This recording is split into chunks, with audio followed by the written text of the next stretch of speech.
अस्सलाम वालेकुम जी। काबिल सोच के साथ हुसैन पर आपसे मुखातिब हूँ। उम्मीद करता हूँ सब खैरियत से होंगे, ईमान की बेहतरीन हालत में होंगे। इस टाइम टॉप ट्रेंडिंग के अंदर अगर कोई चीज़ जा रही है हमारे मुल्क में आज की तारीख में, वो है जी हरीम शाह साहिबा की लीक्ड वीडियोस। वो किसने बनाई हैं, कैसे लीक हुई हैं, कब बनाई गई थी, इसका फ़ायदा क्या हुआ है, नुकसान क्या हुआ है। यार, एक गरीब इंसान के घर में रोटी नहीं है, उसको क्या फ़र्क पड़ता है कि हरीम शाह क्या कर रही है। लेकिन जब आप एक चीज़ को ट्रेंडिंग बना देते हैं तो वो ज़बरदस्ती उसके सामने आती है। उसका माइंडसेट जो शायद कमाने की तरफ जाने लगा था, उसने जैसे ही मोबाइल फ़ोन ओपन किया, उसको आपने इस साइड पे लगा दिया, जो काम गैर इख़्लाक़ी भी है, गलीज़ भी है, मज़हबी तौर पर भी गलत है, इख़्लाक़ी तौर पर भी, हर लिहाज़ से गलत है। आपने उसके माइंडसेट को चेंज किया। हमारे एंड्रॉयड फ़ोन्स, हमारे आईफ़ोन और इस तरह के बड़े-बड़े सोशल मीडिया जितने भी प्लेटफ़ॉर्म्स हैं, ये सब किनके हाथ में है? हमारी यूथ सबसे ज़्यादा इसको कंज़्यूम करती है। तो उसको आप कौन-सा कंटेंट दे रहे हैं? आपने आज तक ये नहीं बताया कि आपका मुल्क अगर डिफ़ॉल्ट करने लगा था, डिफ़ॉल्ट डिक्लेयर होने लगा था, तो क्यों नहीं हुआ? मेरा ये ख़्याल है इसके बारे में, मेरी नाक़स-सी राय ये है कि जी अगर डिफ़ॉल्ट डिक्लेयर कर दिया जाता तो शायद बड़ी-बड़ी फ़ोर्सेस को, इस पूरी दुनिया के जो सुपर पावर कहते हैं, जो इसको पाकिस्तान को अपने इन्फ्लुएंस में रखना चाहते हैं, उनको डर ये है कि यार कहीं पे इस धचके के बाद ये कौम बेदार ना हो जाए। इसलिए इसको डिफ़ॉल्ट डिक्लेयर नहीं करना, इसको रहने दो। जितनी अपाहज हम अभी हैं, इससे तो मेरे ख़्याल से बेहतर ही होगा अगर हमें ट्रांसपेरेंसी के साथ डिक्लेयर कर दिया जाए। लेकिन ये बड़े लोगों की बातें हैं, भई हमारा तो काम नहीं है इसके बारे में बोलना। बात सिर्फ़ ये करना चाह रहा था, यार हमारा हरीम शाह के रिलेटेड क्या क्या मसला है? कुछ भी नहीं है। इस तरह के मामले होते रहते हैं, ख़ास तौर पे ऐसे मुआशरों के अंदर कि जो अपनी असल छोड़कर दूसरों का मुँह लाल देकर खुद को थप्पड़ मार रहे हों। इस तरह के मुआशरे में ऐसा कॉमन होता है। लेकिन सवाल मेरा ये है कि मैंने एक वीडियो पोस्ट की जिसमें एक इंसान बता रहा है, अपने पेजेस के ऊपर मैंने उसको पोस्ट किया था, लेकिन बड़ा चैनल होने की वजह से मैं यहाँ पे वो वीडियो नहीं दिखा सकता हूँ। वो ये कि उस इंसान ने बताया कि अपने नौज़ायदा बच्चे को, जिसकी उम्र सीरियलैक खाने की हुई थी, अब माएँ काफ़ी ज़्यादा रिलेट कर सकती हैं, या वो लोग जिनके घर में अभी न्यूबॉर्न बेबीज़ हैं। एक सर्टेन ऐज के अंदर आप दूध के बाद बच्चे को सीरियलैक खिलाने लग जाते हो।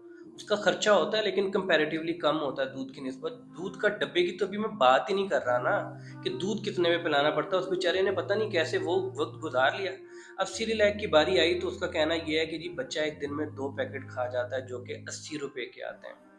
वो ₹80 के पैकेट खरीदने की बजाय कहता है मैं ज़बरदस्ती अपने बच्चे को आज रोटी खिला कर आया हूँ, जिससे उसका पेट ख़राब है, लेकिन मैं उसको रोटी खिलाता हूँ, मेरे पास सिरिलैक खिलाने के लिए ₹80 नहीं है। हम कितने ऐसे लोगों को जानते हैं, ये इस तरह की स्टोरीज़ मेरे ख़्याल से ज़्यादा हैं। हरीम शाह जैसे अहम टॉपिक्स हमारे पास कम हैं, तो भई हरीम शाह को हम रख देते हैं ना उस टाइम के लिए, जब हम फर्स्ट वर्ल्ड कंट्री होंगे। जब हमें पता होगा कि हमारा सब कुछ चल रहा है एंटरटेनमेंट के नाम पे, ये जो लोग हैं, इनकी किसकी वीडियो लीक हो रही है, कौन कहाँ जा रहा है, कौन किसके साथ पकड़ा गया, किसका किसके साथ अफेयर है, कौन किसकी शादी होगी, नहीं। हमें तो भाई यहाँ पर ट्रेंडिंग के अंदर जब भी नज़र आया है, कोई जितनी बेहुदा वीडियो होगी उतना ज़्यादा ट्रेंडिंग में होगा। आप इस बात से एग्री करते हैं, आप जानते हैं, सब जानते हैं इस चीज़ को। अगर आज तक ट्रेंडिंग में नहीं आया तो आटे की लगी हुई लाइन हमारी ट्रेंडिंग में नहीं आई। ठीक है, इस तरह के मामलात, एक गरीब इंसान अपने घर का चूल्हा कैसे चलाता है, किसी से आज तक किसी कंटेंट क्रिएटर ने किसी गरीब के घर जाकर कभी उसका बजट मालूम करने की कोशिश की है? भई आपको कंटेंट चाहिए ना, तो रिलेटेड बनाओ। मैं तो ये काम नहीं करता हूँ, वरना मैं ये लाज़मी करता कि किसी गरीब इंसान के साथ बैठकर इसी तरह टेबल पे उसको बिठाकर उसके खर्चे तो गिनते हम।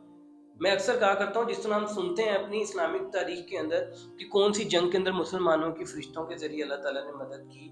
अब वो टाइम आया हुआ है, आप माने या ना माने, आप कभी पेन पेंसिल पकड़ के किसी गरीब इंसान की तनख्वाह और उसके खर्चों का ऐसे आप कैलकुलेशन करें ना, तो आपको समझ में आएगी कि अल्लाह ताला वाक़ई गैबी मदद से बेचारों सफ़ेद पोश लोगों की, मज़दूर के घर का चूल्हा चला रहा है। वरना यहाँ पर जो लाहौर जैसे शहर के अंदर जो खर्चों की एक रेशो बढ़ती जा रही है, और जिस तरीके से लोगों की सैलरी साल बाद बढ़ रही हैं, ज़हन से बाहर है।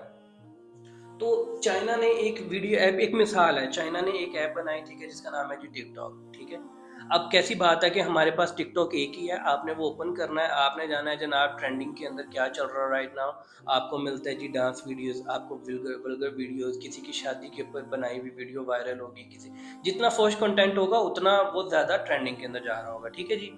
اب چائنا نے کیا کیا جی، جو خود فاؤنڈر تھا اس ایپ کو بنانے والا، اس نے اس کو بین نہیں کیا اس وجہ سے کہ ہماری ترقی میں رکاوٹ ہے، اس نے اس کو تبدیل کیا ہے، اس نے ہر ایج کے اوپر ایک ریسٹرکشن لگا کر ڈفرینٹ ٹک ٹاک ایپس بنائی ہیں۔ اس سے کیا ہوا، ہر انسان کو اس کی مرضی کا کنٹینٹ کنزیوم کرنے کی اجازت ہے۔ یہاں پر اگر آپ نے کسی بچے کو کسی استاد کے پاس رکھوایا موٹر سائیکل کا کام سیکھنے، مکینک بننے، 3 سال تک تو وہ استاد اس کو کام ہی نہیں سکھائے گا، کیونکہ وہ اس کے چائے لانے کا کام کر رہا ہے، وہ چھوٹے موٹے جو بھی کام کر رہا ہے اس کے اندر سے اس کے استاد کو حصہ مل رہا ہے، تو سمپل ایز دیٹ، وہ تو اس کو کام نہیں سکھائے گا، تو بھئی ضرورت کیا ہے استاد کے پاس بھیجنے کی۔ چائنا نے کیا کیا جناب، چائنا نے انہی ایپس کو استعمال کر کے جو بہت زیادہ کنزیوم ہو رہی تھی، بہت زیادہ یوٹیلائز کی جا رہی تھی، اسی کے ذریعے لوگوں کو تعلیم دینا شروع کی۔ وہاں پر ووکیشنل انسٹیٹیوٹ نہیں بنے جہاں پر ایک استاد کو ملازمت دی جاتی ہے، ملازم رکھا جاتا ہے تاکہ وہ ایک بچے کو ہنر سکھائے، تو بھائی جو ہنر اس نے خود سیکھا تھا وہ اس کو کدھر لے کر آیا، ملازمت میں۔ اس نے جس کو وہ ہنر سکھایا اس کو بھی ملازمت کی ہی تلاش ہے، اس کو بھی 20-30 ہزار روپے کے اوپر استاد کی نوکری چاہیے اس میں یہ نہیں کہہ رہا استادوں کی ہمیں ضرورت نہیں ہوتی، میں خود بہت عزت کرتا ہوں، استاد بہت ضروری ہیں، لیکن بات یہ ہے ہم نے استاد کو معاشرے میں مقام کیا دیا ہوا ہے؟ آیا کہ میں اپنے بچوں کے لیے وہ مقام چاہتا ہوں؟ میں خود ٹیچر رہ چکا ہوں 5 سال کے لیے، اتنا اچھا پروفیشن ہوتا، اتنی عزت والا پروفیشن ہوتا، اتنے پیسے والا ہوتا تو میں یہاں پر بیٹھا ہوا کاروبار نہیں کر رہا ہوتا، لیکن میری وہاں سے نکلنے کی وجہ یہ بنی کہ میرا اس میں گزارا نہیں ہوتا، میں ٹیچر کا ٹیگ لگا کر غربت نہیں سہنا چاہتا تھا تو میں ادھر آ گیا ہوں، سمپل ایز دیٹ۔ تو چائنا جناب ان چیزوں کو یوں استعمال کر رہا ہے، وہ بچہ جس نے 3 سال تک کسی استاد کی مار کھا کے سیکھنا تھا، اس کو چھوٹے لیول پہ ہنر سکھایا شروع کیا جاتا ہے، اور میرے خیال سے چند عرصے، چند دنوں میں، چند مہینوں کے اندر وہ انسان ایکسپرٹ، نالج کے حد تک ایکسپرٹ ہو جاتا ہے، تاکہ وہ کسی فیکٹری میں جا کے اپنا فریش ہونے کے ناطے ہی اپنا ایک سی وی یا ریزیومی جمع کروایا، اس کو کام ملے اور وہ سیکھنا، وہ اس کو کام کرنا شروع کرے، پیسہ کمائے۔ یہاں پر تو 4 سال 5 سال جناب استادی شاگردی نہیں ختم ہو رہی۔ لیکن یہ باتیں فرسٹ ورلڈ کنٹری کی ہیں، میں مانتا ہوں سب چیزیں اتنی جلدی نہیں بدلتی ہیں، ہم اپنے طور پہ کیا کر سکتے ہیں، صرف یہ کہ اپنا مائنڈ سیٹ بدلیں، پلیز اپنا مائنڈ سیٹ بدلیں۔ ہر طرح کا مائنڈ سیٹ ہوتا ہے، میں بھی ٹرینڈنگ چیزیں دیکھ کر خوش ہو سکتا تھا، لیکن میں نے کم از کم اتنا بدلا ہے کہ اس طرح کی کوئی چیز دیکھ کر مجھے برا لگتا ہے، میں اس کو بند کر کے کسی اور سائڈ پہ اپنا ذہن لگاتا ہوں کہ یار چڑ ہونے لگ گئی ہے کہ یہاں پر غربت کے مارے کیا حال ہے لوگوں کے، روزانہ کس کس طرح کے کیسز سننے اور دیکھنے پڑتے ہیں اور پتہ چلتا ہے، ٹھیک ہے، فیس کرنے پڑتے ہیں، اور جب ہم انٹرٹینمنٹ کی طرف آتے ہیں تو ہماری قوم زوال کی طرف گرتی جا رہی ہے، گرتی جا رہی ہے، اخلاقی، مذہبی، مورل، ہر طرح کے لحاظ سے۔ امید کرتا ہوں جی ویڈیو جو ہے کسی کی اصلاح کا باعث بنے گی، اور نیکسٹ ویڈیو تک کے لیے اجازت دیجیے، اللہ حافظ۔